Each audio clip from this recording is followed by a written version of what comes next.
Assalamualaikum warahmatullahi wabarakatuh. Perkenalkan, nama saya Anita Asri. Saya di sini akan menjelaskan jawaban dari soal UTS saya, yaitu langsung saja nomor 2. Soalnya, apa inti pemikiran mazhab Fisiokrat? Jelaskan. Jadi jawabannya, inti pemikiran utama dalam mazhab ini dituangkan dalam tabel ekonomi, yaitu menjadi 4 golongan masyarakat yang terdiri dari 1. Kelas produktif atau bisa disebut kelas kaum petani, dan yang kedua kelas des proprietaris atau bisa disebut kelas tuan tanah atau kaum pemilik tanah, dan yang ketiga kelas steril atau kelas stipendil, kelas tidak produktif atau bisa disebut kelas para pedagang, saudagar, pengrajin atau industriawan, dan yang keempat kelas pasif yang bisa disebut kelas masyarakat buruh atau labor, atau kelas yang bisa disebut menerima upah atau gaji dari tenaganya. Dan soal yang kedua, soal nomor 5. Menurut Kusney, pajak harus dibebankan kepada siapa dan mengapa demikian? Jawabannya harus dikenakan kepada sektor yang tidak menghasilkan apa-apa seperti pemilik tuan tanah atau kaum pemilik tanah. Karena jika pajak dikenakan kepada para petani atau manufaktur, itu akan membahayakan ekonomi, sehingga pajak pada pemilik tanah tidak akan mengurangi input yang tersedia dalam manufaktur dan pertanian, sehingga tidak menyebabkan ekonomi mengalami penurunan. Dan yang ketiga, soal nomor 6. Coba saudara jelaskan siapa diuntungkan mazhab Fisiokrat. Mengapa demikian?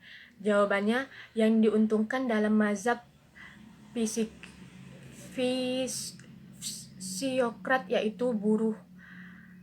Colbert menekan upah buruh melalui penurunan harga gandum yang dilakukan dengan melarang ekspor hasil pertanian itu. Jadi, Fisiokrat justru berupaya untuk menaikkan hasil pertanian tersebut, karena para buruh itu menerima upah yang besarnya sama dengan biaya untuk hidup, maka upah mereka akan naik jika harga gandum naik.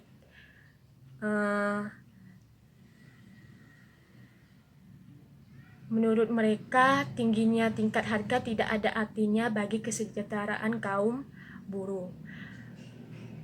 Dan yang keempat, soal nomor 10. Menurut Thomas Moon, bagaimana cara meningkatkan surplus ekspor? Jelaskan, dan menurut Anda bagaimana kaitannya dengan kondisi sekarang? Jelaskan. Jadi yang pertama adalah dengan kebijakan harga.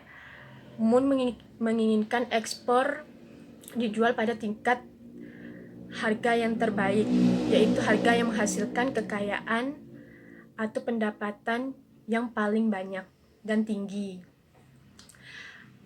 Dan yang kedua, Moon menjelaskan bahwa kualitas barang yang lebih baik akan menimbulkan permintaan terhadap suatu barang itu naik dan menghasilkan ekspor yang tinggi. Dan yang terakhir, Moon menjelaskan bagaimana kebijakan pajak nasional dapat membantu menghasilkan surplus perdagangan. Bea impor harus rendah untuk barang yang akan diekspor kembali, dan harus tinggi pada barang-barang yang cenderung dikonsumsi. Jadi, menurut saya, kaitannya dengan sekarang, kondisi sekarang, peningkatan surplus ekspor yang dikemukakan oleh Thomas Moon tetap sama. Barang yang berkualitas dan harga yang terbaik